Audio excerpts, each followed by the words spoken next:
management defined performance measures, MPM as they are known, under IFRS 18. My name is Martin Jones and I'm going to talk to you about MPM, these guys. So the development of a coherent APM, MPM strategy was the driver of the presentation project which resulted in IFRS 18. The reason we have an IFRS 18 is because there was a problem with APM stroke MPM. Well, that's a lot of abbreviations straight off. So IFRS 18 was started, the project was started because of the problem with the thing that we're going to talk about now. As you know from the previous recording, the project expanded into a big presentation project and a big presentation IFRS, but actually this fella here was the key to IFRS 18. It's the thing that opened the door, it's the thing that started the project. So what's the story about MPM? What are these things called MPM? Well, they are disclosed APM. What? More abbreviations. What do these abbreviations mean? So a big thing in this subject regarding performance measures is getting your head around the abbreviations and what they mean and how they are used. There are essentially 4 performance measure categories. There's IFRS PM, APM, KPI and MPM at the bottom there. MPM are actually a very, very small subclass of PM. A big thing in our mind, but a very small subclass. IPM, IFRS PM, they are performance measures that are used on the P&L. They are in IFRS 18, they are on the P&L, they are audited by the auditors. They're the IFRS PM, the IFRS PM or IPM.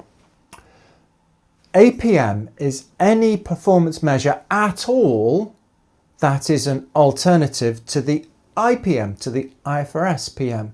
So at the top of the P&L we've got the revenue, and then we've got the profits on the P&L.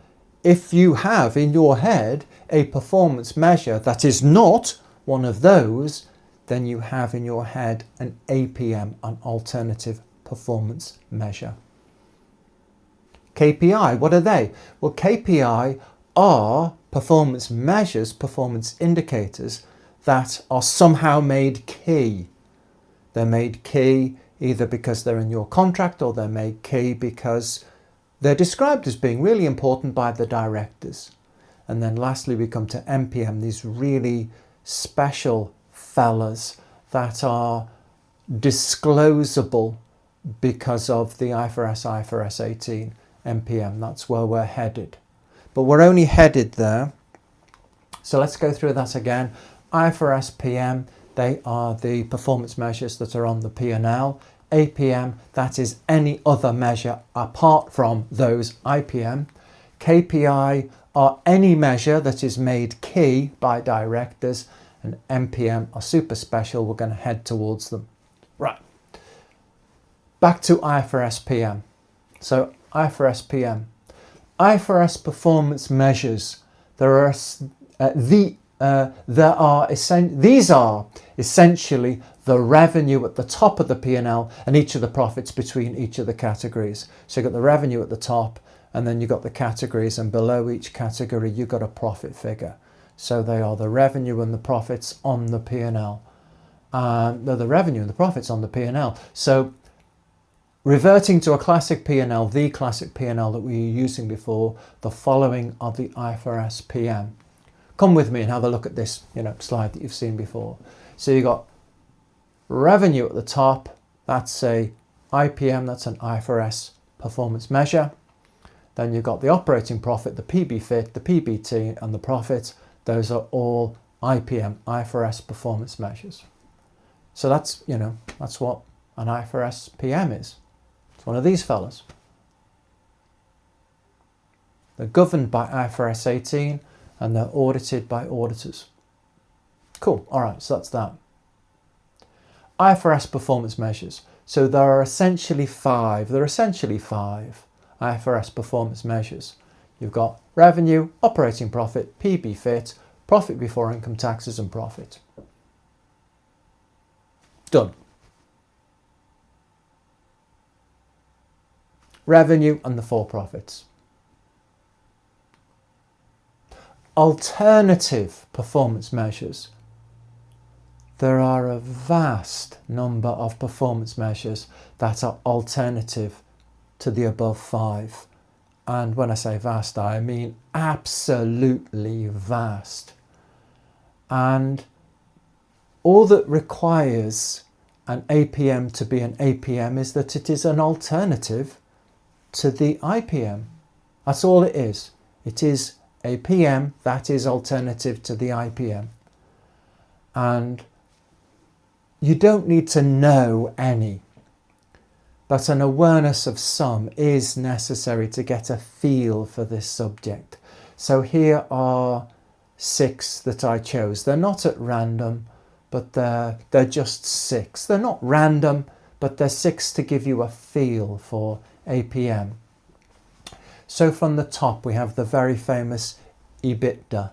EBITDA is earnings before interest, tax, depreciation and amortization. Earnings before interest, tax, depreciation, amortization. It is a profit figure that's not from the P&L, so it's not an IPM, so therefore it is an APM. Underlying profit is a profit that I rather like, and all of these profit figures, the alternative performance measures are performance measures that are invented by the directors. They are designed by the directors. They are made up by the directors. They are defined by the directors. And therefore there's no one definition of underlying profit. But generally speaking, what underlying profit is used to describe by directors is, this is the profit that I would have had I not had that disaster that I did have. So you're saying to the shareholders, look, I know the profit was really down this year, but that was because of this core problem. Yes, there was a tsunami. Oh no, there was a war. Or, oh no, there was a pandemic. If I had not had that pandemic, the profit would have been this. That idea, that's usually what directors mean by underlying profit. So underlying profit, we add back an exceptional item. Although, to say it again, all of these alternative performance measures, they're all invented by directors, so directors can use these headings to describe anything that they want to describe. But the usual thing is that underlying profit is the profit that you would have had you not had the non-recurring item, is often the language that's used. The non-recurring item happened this year, but it's not likely to happen next year. Look, the core profit is actually quite good. That's the communication tool that directors tend to use in that context. So EBITDA is really widely used.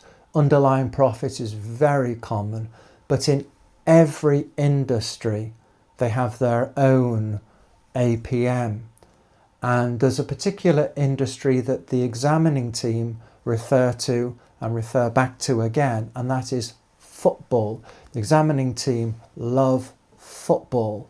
They love football, but they also love examining football in the SBR examination. And one of the APM in football is this thing called squad net spend.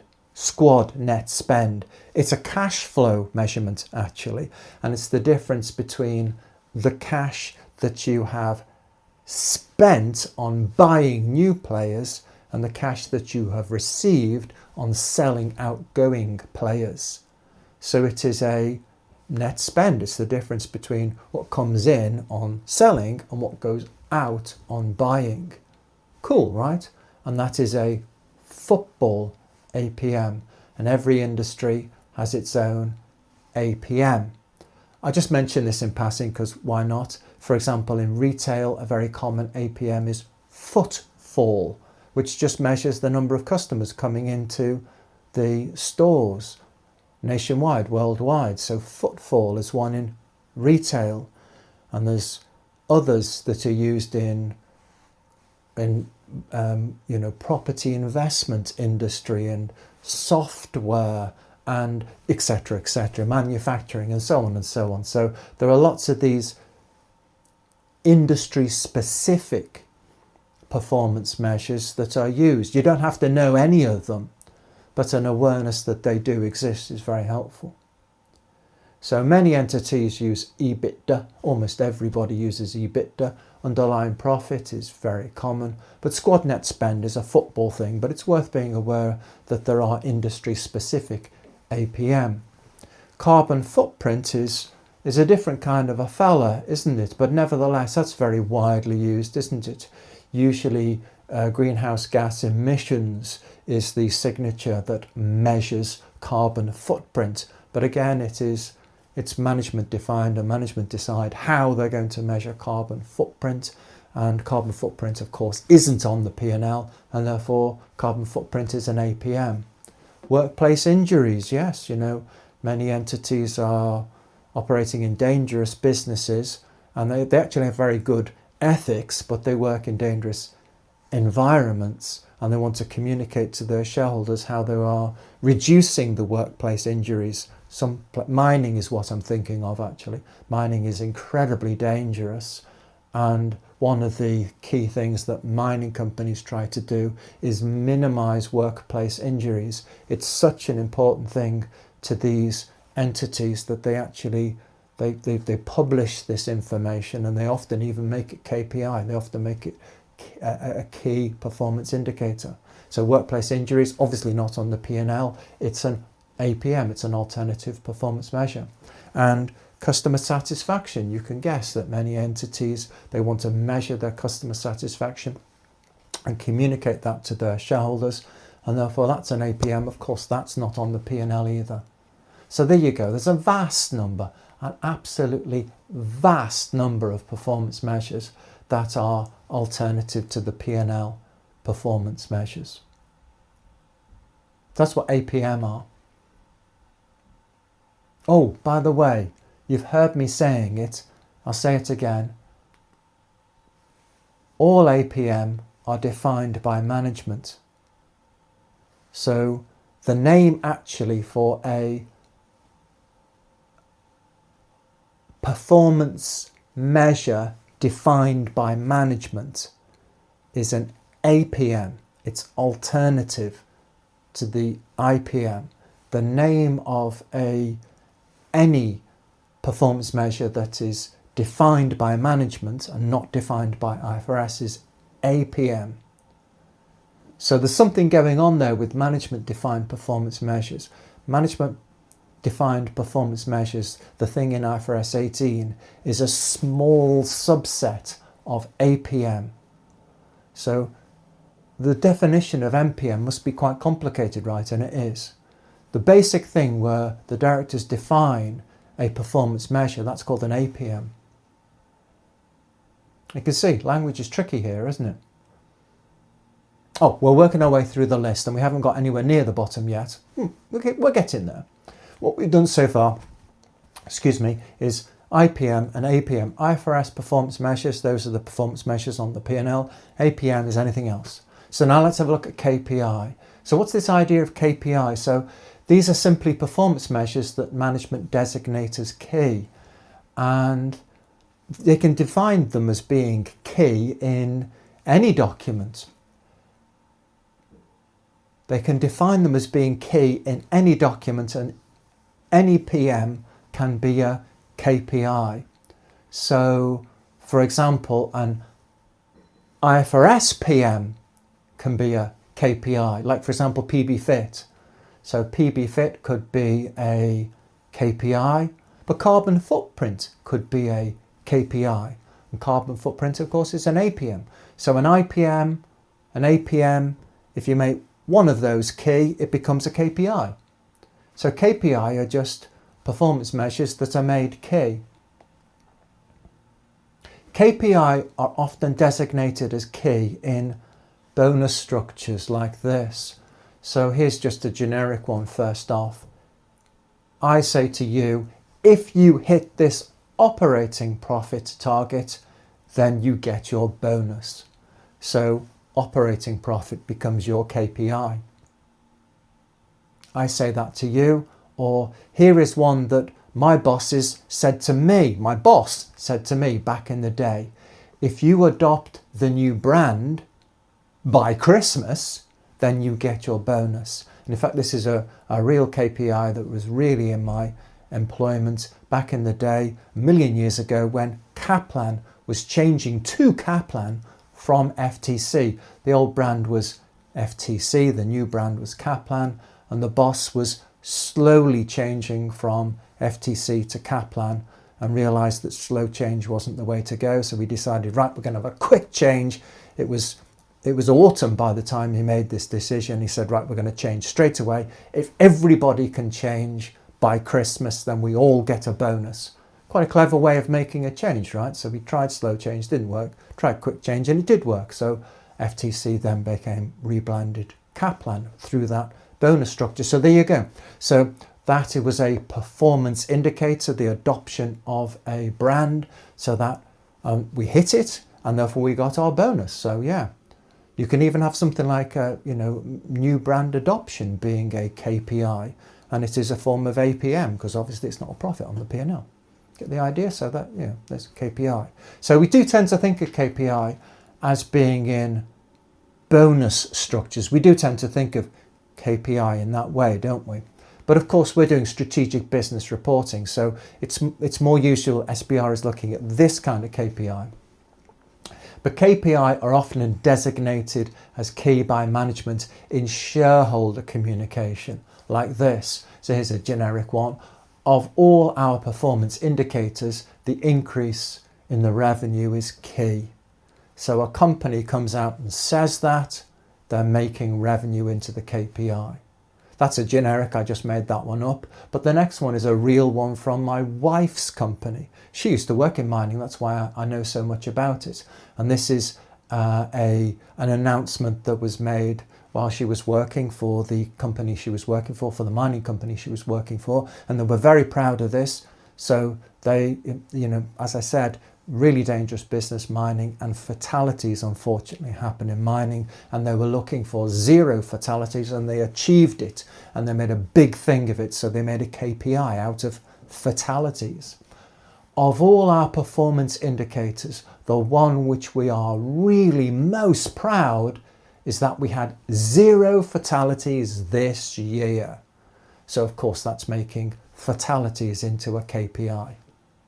There you go. So that's what KPI are. They are performance indicators that are made key by directors in some way. Now it's time to turn to MPM. And the reason I've been dancing around a little bit regarding MPM is they have a heck of a definition. There is the definition from IFRS 18. I in fact stole the words from IFRS 18. I just copied it straight off IFRS 18 and put in the little arrows that you can see there. The first thing I want to say is that the abbreviation MPM is the standard abbreviation that's used here. And no one's going to batter you if you go MDPM, but it just isn't the way that it is described. Management defined performance measures, MPM, is how these are described. And they are defined as this, that, this, that. So MPM are subtotals of income and expenses. So we take some income and we deduct the expenses. What it means is it's a profit figure. So MPM have to be profit figures. They must be profit figures measured in dollars. They are dollar profit figures. MPM are dollar profit figures. They're used in public communication, so we're not talking about secret information here. We're talking about public information, and MPM has to be public. They're used by the directors to communicate the management view of an aspect of the entity as a whole. So they are whole entity performance measures. And they are not specifically required by IFRS. In other words, they are APM. They are not on the P&L. So not revenue and not one of the profits on the P&L already. So an MPM is a subtotal of income and expenses. In other words, it is a profit figure. It's used in public communication outside of the FS.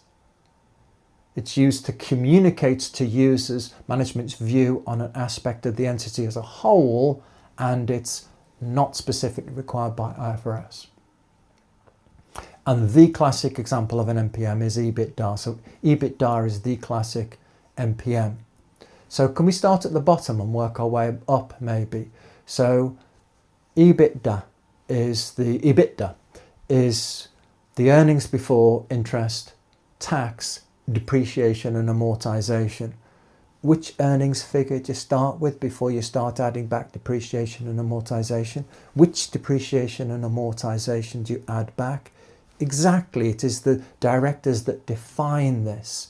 So it's not one of the profit figures from the P&L, so it's not specifically required by IFRS. So it fulfills the fourth criteria. It is not specifically required by the IFRS. So EBITDA fulfills the fourth criteria. Communicate to users the management's view of an aspect of the entity as a whole. It's whole entity. EBITDA is a whole entity profit figure. EBITDA is used in public communications all of the time. It's a really common MPM, and it's used outside the FS in places like the management commentary, but also in news conferences and in announcements and in websites and all over the place. So it's fulfilling that second criterion. Back up to the top, EBITDA is a subtotal of income and expenses. EBITDA is a kind of profit figure, and therefore it fulfills all four criteria. So EBITDA is the classic MPM. And you can see that there's something, there's something to learn really here, isn't there? We've learned that EBITDA is fulfilling all of the criteria, but it'd be nice to have a little play with each of the criteria and see what a fail looks like. So that's where we're headed, towards understanding a fail of 1, then 2, then 3, then 4. So let's remind ourselves, MPM are subtotals of income and expenses. In other words, they are dollar profit figures. They're used in public communications outside of the FS. They're public. They're used to communicate to users management's view of an aspect of the entity as a whole. They're a whole entity, and they are not specifically required by IFRS. They are non-IFRS designated. So there you go. There's a little summary of it. So it is subtotals, public, entity, not IFRS designated. They are subtotals, they're profit figures, they're public domain, they are whole entity, and they are not IFRS designated. And look, there we go. Can you see that highlighted in yellow? Spend. S-P-E-N-D. S-P-E-N-D. MPM are spend, and they are a small subclass of APM. But let's check spend and make sure we've got it. The way to do that is to have a look at a few fails. So what I've done here is I've written a question where each of these performance measurements fail one of the MPM criteria. So our job is not to say that these performance measures are not MPM, because we know they're not MPM. It's which of the criteria is being failed in each case. Example, fail PLC. Fail PLC uses 4 performance measures as follows. This one, that one, this one, that one. Required. Identify the MPM criteria failure. So the first one fails, the second one fails, the third one fails, the fourth one fails, but what is each failing? Hospital bed waiting time in the management commentary, underlying profit in a junior manager's bonus scheme, segment EBITDA in a press announcement, operating profit in the company website. Let's identify, none of them are MPM, but let's identify the fails. So we'll start with the first one first. Hospital bed waiting time in the management commentary. So it's hospital bed waiting time. It's not IFRS designated, of course. Working from the bottom up, hospital bed waiting time is not in the IFRS. Of course it's not. So it's fulfilling not IFRS. It's whole entity. We're talking about all the hospital beds right the way across the group. It's in the management commentary, so it's in the public domain. So we've fulfilled the bottom three criteria, but subtotals, of course, hospital bed waiting time is measured in time. It's measured in minutes, it's measured in hours, it's measured in days. So it is not a dollar profit figure, so it fails the top one. So hospital bed waiting time is not a subtotal, it's not a dollar profit, and therefore it fails as an MPM. So hospital bed waiting time is not an MPM. Next one. Underlying profit. Underlying profit is a profit figure, so it's a subtotal. It's the whole entity that we're talking about as regards the underlying profit. An underlying profit is not in IFRS, so it's fulfilling three of those criteria. But you've guessed, of course, if the underlying profit is in a junior manager's bonus scheme, that'll be in his employment contract. That's secret, that's private information, and therefore it fails public. So the bonus scheme is private, it's failing the public criteria, and therefore the underlying profit in the junior manager's bonus scheme is not an MPM. Segment EBITDA, you get the idea now, don't you? You know what I'm going to say here. The segment EBITDA is in press announcements, so it is public. It is a subtotal because it's a profit figure. And of course it's not in the IFRS because it's EBITDA, which is non-IFRS. But it's not the whole entity because it's just a segment EBITDA. So it's failing the whole entity criteria. Segment EBITDA is also not an MPM, this time failing because it is not whole entity. And I'm sure you can guess what's going to happen at the end here. Operating profit. Operating profit in the company website. Of course it's a profit, so it's fulfilling subtotals. It's in the company website, so it's public. We're talking about the whole entity, operating profit, and therefore it's fulfilling the first three. But operating profit is already on the P&L. So it's not an MPM because it's not an IFRS designated figure. It is IFRS designated. So that figure is not an MPM because it's failing the last criteria. Operating profit is not an MPM because it is an IPM. It's an IFRS performance measure. Cool, right? So you really know what the criteria are all about. So MPM are defined by spend, subtotals, public domain, whole entity, not IFRS designated spend. So what? EBITDA is the archetypal MPM. So what? And when EBITDA is used in public, this triggers disclosure. What is important about MPM is MPM get a note in the FS. If you use an MPM, then you must put a note in the FS.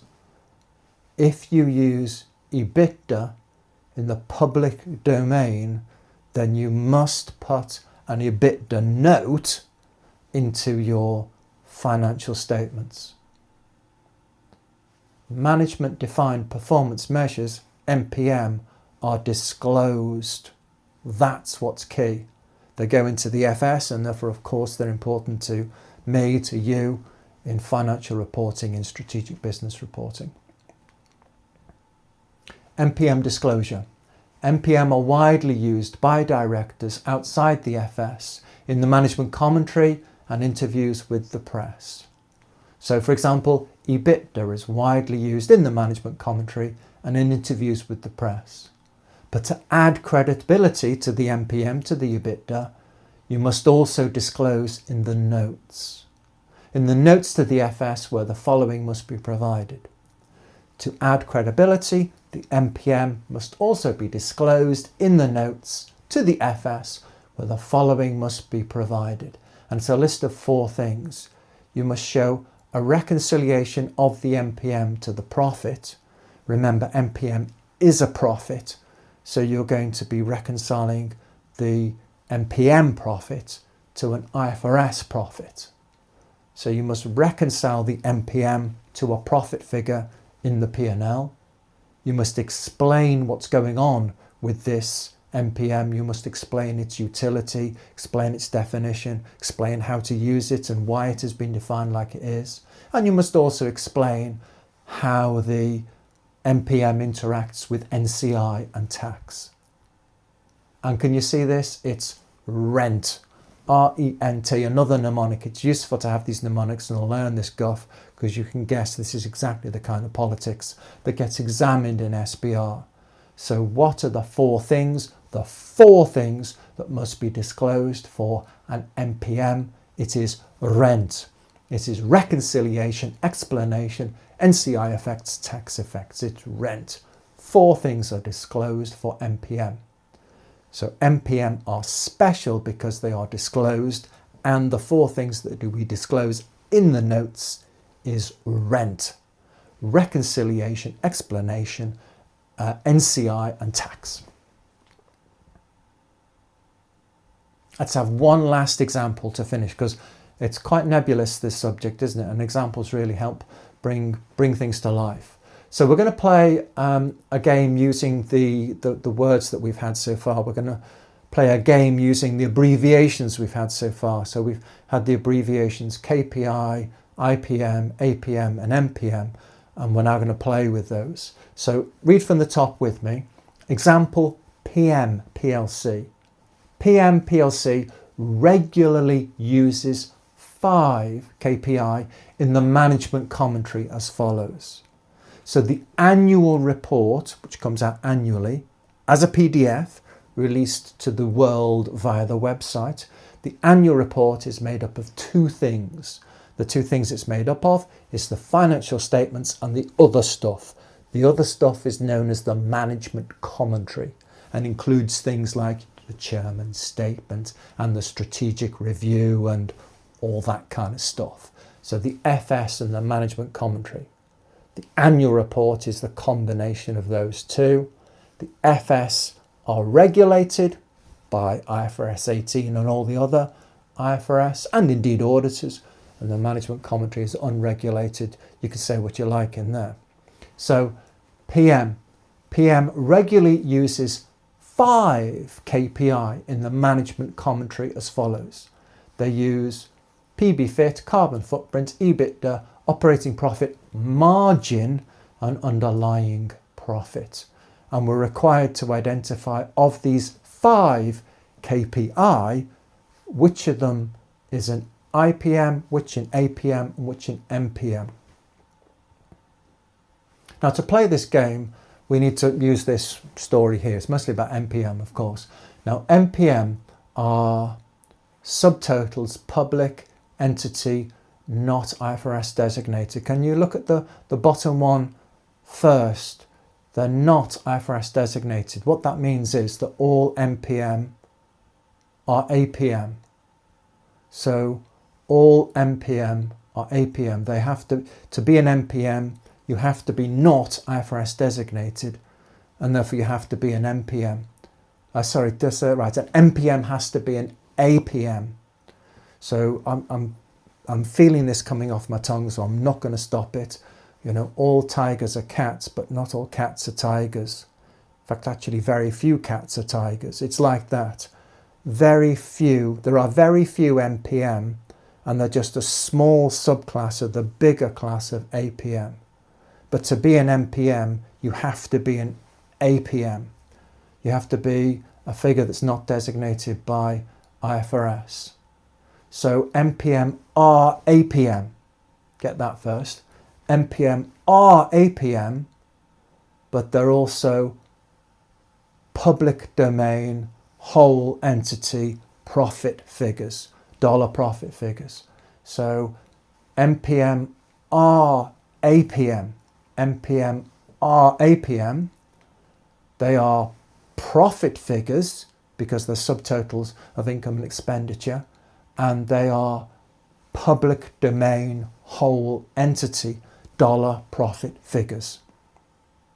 So there we go. But they have to be APM first is a good way of seeing it. It's actually the fourth criteria, but it's quite nice to think of it as the first criteria.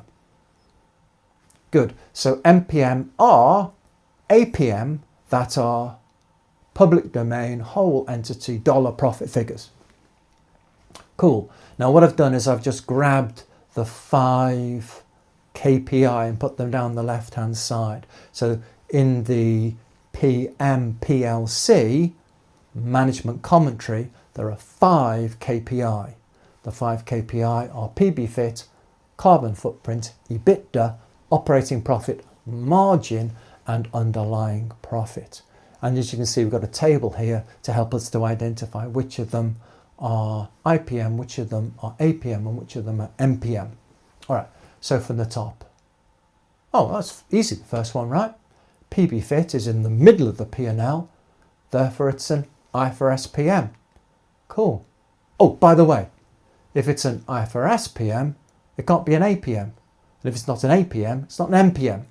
So PBFIT is just an IFRS PM. It's just a regular profit from the P&L.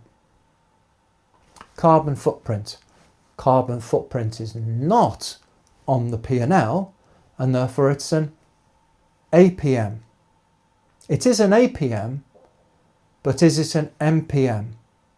Carbon footprint, usually measured by greenhouse gas emissions, which is either in mass or in kilograms or in volume in meters cubed. So it's not measured in dollars, so it is not an MPM. It is an APM, but it is not an MPM. So carbon footprint is not an MPM. You do not disclose carbon footprint in the FS notes. It's not an MPM. EBITDA. EBITDA is not an IFRS performance measure, so therefore it must be an alternative performance measure. But is it an MPM? Oh, I remember now. All the KPI are in the management commentary. So it is public domain. This EBITDA is public domain. It's whole entity and it's a dollar profit figure. Oh, wait a second. This one is, in fact, it is the classic MPM. It is an APM that is public domain, whole entity dollar profit figure. It's an MPM. Next one, operating profit margin. Just check you've got this one. So operating profit margin is the operating profit divided by the sales divided by the revenue. So it's profit divided by revenue. It's dollar profit divided by dollar revenue, and therefore it has a unit in percentage. It's not a dollar figure. Operating profit margin is not on the P&L. The revenue and the operating profit itself is on the P&L, but the actual OPM itself is not on the P&L. So, it is an APM. It is an APM, but it's not a dollar profit figure. So if it's not a dollar profit figure, then it's not an MPM. It's not an MPM. It doesn't have a disclosure note. So you can use operating profit margin freely, and you don't have to have a disclosure note in your financial statements. But underlying profit, again, underlying profit is not on the P&L, and therefore it is an APM. But is it the other 3 characteristics? Underlying profit is obviously a profit. It's in the public domain because it's in the management commentary, and it's whole entity. So yes, this one also is an MPM. So in fact, we have 2 MPM in our management commentary. We have 5 KPI in the management commentary. Of those 5 KPI in the management commentary, 2 of them have to go into the FS notes. Those two that have to go into the FS notes are EBITDA and underlying profit.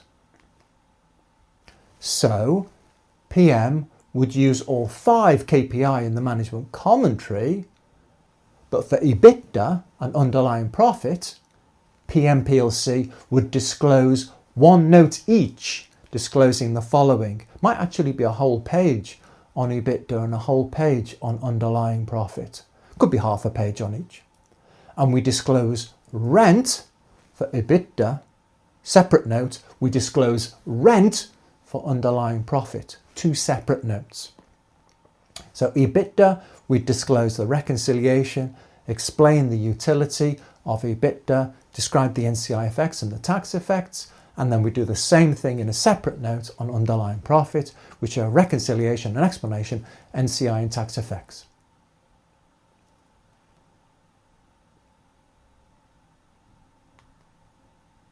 Wow, we made it. Intense, right? And you can see I put a lot of effort into that, and the reason for that is this is absolutely classic SBR, strategic business reporting.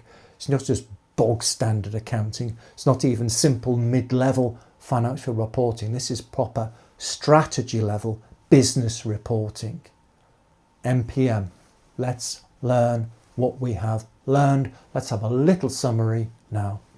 Over my shoulder, you can see that MPM. MPM, the characteristics of an MPM, the criteria for an MPM is given by the mnemonic SPEND. S-P-E-N-D. So a MPM has to be a subtotal, has to be published in the public domain, has to be whole entity, and it has to be non-IFRS designated. Spend. So an MPM is spend. If you have an MPM, if you use an MPM, then you must disclose the MPM in the notes. What goes into the notes for the MPM? Rent, a reconciliation and explanation, the NCI and the tax effects. My name is Martin Jones, and whew, that's MPM done. Thank you for listening. See you in the next recording.